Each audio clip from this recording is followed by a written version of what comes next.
Communications. Oh, hi, this is my Marco Velez, and this is my informative speech for Communications 115. Today I'm going to be talking about the certain specific benefits to the Veterans Administration, more specifically the post 9/11 GI Bill and the Montgomery GI Bill. So per the 2014 Census Bureau, there are 21.8 million veterans in the United States, and it's likely everybody knows a veteran, or they have a friend that's a veteran, and could use this information to help them out. I myself, I'm an 11-year veteran from the U.S. Army. I also was a government contractor for the California Army National Guard with the Family Assistance Program as a coordinator. My job was to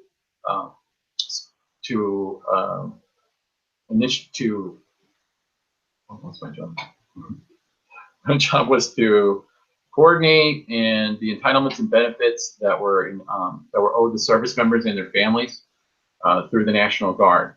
So more specifically, I had to explain these types of benefits and help people find them, and it ranged from everything from pay resources to going to active duty status.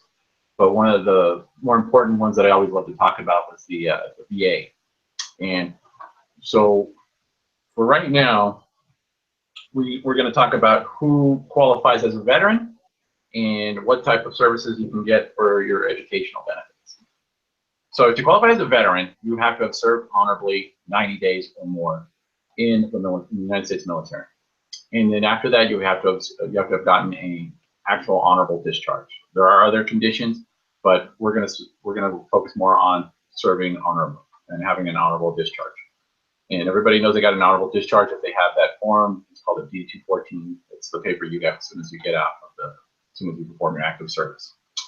And for starters, we're going to start with the first benefit is going to be the post 9/11 GI Bill. It started after the Iraq War, Operation Iraqi Freedom and Operation Enduring Freedom. And the people who qualify for this are any service member that has served on active service or active duty starting after September 10th, 2001. And you have to have served from 90 days to 3 years. And the post 9/11 GI Bill is different from the traditional Montgomery GI Bill for these, based on these different pieces of information. What it covers is you'll have your tuition paid for, you'll get a housing allowance, you'll have a book stipend, and some other tuition fees covered. And again, that's based on how much time you served. So if you served 90 days active duty after September 10th, 2001, you would qualify for 40% of those benefits. If you serve 3 years of continuous service, you would qualify for 100% of those of the benefit. The post 9/11 GI Bill covers the tuition fee and payment. So we're going to talk about the 100% one. If you served 3 years and you get 100% of your tuition fee covered, up to an amount of $21,000. And this is for attending any accredited university or college within the United States. You can go to the VA and find out what colleges you qualify under accreditation. They'll definitely have a list, and they update it almost every year. With this too, you would get a housing allowance based on your the address where you live. If you're attending college in Denver, for example, you would get roughly $1,300. And it's based on the address of where you live. They'll look at the zip code, and you can look at you can go online and find out what the housing rates are based on the zip code you live in. One of the other things that it covers is where you can actually use it. Again, it has to be an accredited school, but you can attend a junior college. You can attend certain types of training schools. Sometimes vocational schools will qualify, but you have to check the list, and that is online. And in some cases, you can qualify for a one-time rural benefit payment, and that's based on the VA's qualifications of what rural is. So anybody who would, if you want to know what rural is, it's basically If you're considered to live in a rural area, then it's outside of a metropolitan area. Denver would be considered metropolitan, and rural is going to be somewhere farther away from that area, from a metropolitan location. The second benefit I'm going to talk about is the Montgomery GI Bill, which is a more traditional one. The Montgomery GI Bill, to be eligible for the Montgomery GI Bill, you got to be two requirements, no matter when or how you originally became eligible for the Montgomery GI Bill. You have to have served honorably under active duty. Your discharge must be fully honorable, okay? And you may be eligible for, let's see, under honorable conditions, and general discharges don't establish eligibility for the Montgomery GI Bill.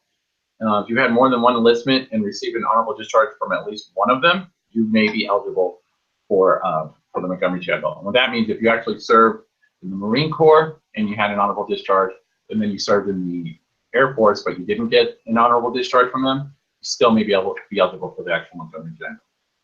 And what the Montgomery GI Bill actually covers is it's straight up money you receive every month, up to $1,800 if you're attending full time. So that's 12 credit hours. If you're attending a college full time, based on an accredited the list of accredited colleges that are acceptable, you'll get $1,800 a month for that type of service. The benefit, the money will be received by the veteran, and then will be paid to the actual school unless they are until they change that form of payment. And you qualify for up to $21,000. Let me see. The actual benefit, $21,397.46. That's the actual cap for how much money you would receive for as far as your college tuition benefits would end up covering. You have a certain amount of time to use this, but to find out more information about the actual Montgomery GI Bill and the post 9/11 GI Bill, you can go to the www.va.gov. Also, you can check on e-benefits, and you would click on explore your benefits, and then you would go to explore the va.gov, and that would go into what type of benefits you get, what's available to you. And as far as applying for these services, you have two options. You can go to ebenefits.gov, and that requires an actual login and password. And some service members and veterans have access to this, but if you don't, you can Google Vaughn app. V like Victor, O like Oscar, N like November, APP, Vaughn app. Google that, and you can apply for your benefits through there. Once again, thanks. My name is Marco Velez. Thank you very much for listening to my speech, and thank you to my audience for attending it. I have, as far as my audience goes, my sister Diana. Hi, Diana. My friend Priscilla, and then my brother Ramon. And again, thanks guys for listening to me, and have a great night, and we'll catch you on the next one.